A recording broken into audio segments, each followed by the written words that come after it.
Psychology says people who have few or no friends are often misunderstood. Not broken, not antisocial, not failures in many cases. Their brain simply works in a way that makes normal social life feel draining, shallow, or completely unnecessary. And if you've gone long stretches without close friends, there are real psychological reasons behind it. These aren't flaws, they're traits, rare ones. The first trait: zero tolerance for fake people. If you have few or no friends, chances are you can't stand being around fake personalities, people who wear masks, people who gossip, people who say one thing and mean another.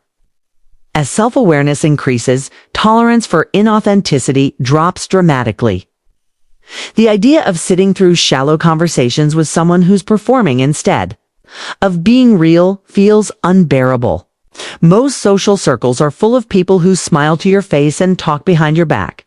Some people tolerate this, others sense the manipulation, the lies, the hidden motives, and they walk away. A small circle isn't antisocial, it's protective. It's not about being unable to make friends, it's about refusing to make the wrong ones. The second trait: a preference for depth over quantity. People without many friends aren't avoiding connection, they're avoiding surface-level connection. Small talk feels physically draining. The how's the weather conversations where nobody's actually listening, those feel like a waste of breath. There's no interest in collecting acquaintances like trophies. The only connections that feel worth having are the ones with real substance. Conversations about ideas, about psychology, about what drives people and what makes life actually meaningful. Most people can't go there. They're not equipped for depth. So instead of forcing empty connections just to have a social life, the choice is solitude until something real comes along. That's not loneliness, that's standards. The third trait: a nervous system that needs more recovery time. Some people have a more sensitive nervous system. Psychology calls it high social sensitivity. Social situations drain them faster than the average person. Every interaction costs something. While extroverts gain energy from being around others, people with this trait spend it. They process conversations on multiple levels. Reading, tone, body language, subtext, intention, all at once. That's exhausting after socializing. Complete solitude is necessary to recharge. Not because of disliking people, because the brain burns more fuel during social contact. This isn't a disorder, it's a wiring difference. And managing energy wisely instead of burning out chasing approval is a sign of intelligence, not dysfunction. The fourth trait: extreme independence and low need for external validation. Many people with few friends don't rely on social validation to feel good about themselves. Psychology calls this low social dependency, the ability to entertain yourself, solve your own problems, and find comfort inside your own mind without needing a crowd around to feel okay. Most people are terrified of being alone. They tolerate mediocre friendships, bad company, and draining people, just to avoid the discomfort of solitude.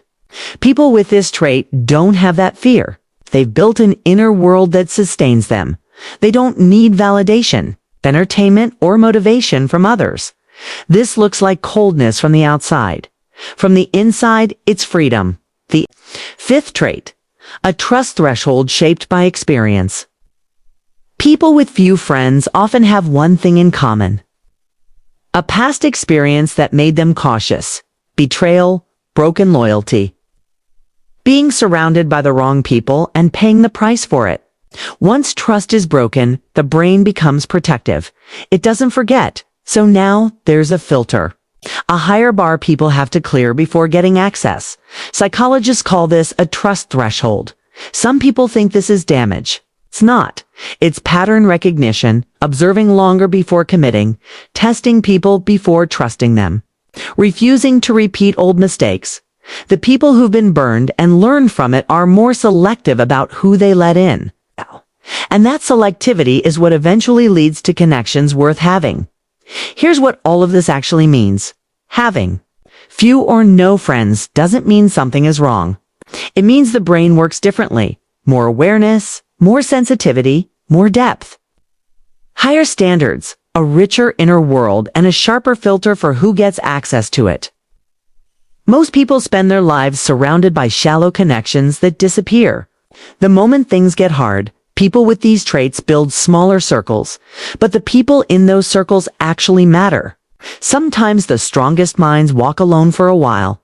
That's not a problem to fix. That's a sign of something rare.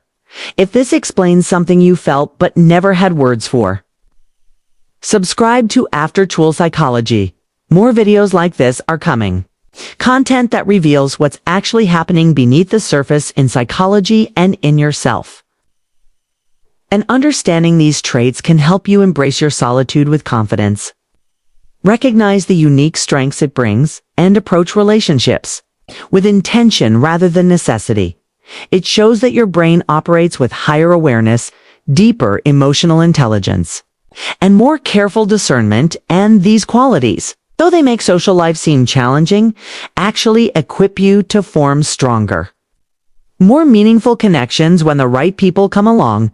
Being alone for a period is not a sign of weakness, but of an evolved mind that values authenticity, depth, and resilience over superficial engagement. This perspective can transform the way you view your own social experiences, encouraging self-respect, patience, and an appreciation for the rare bonds that truly matter in life.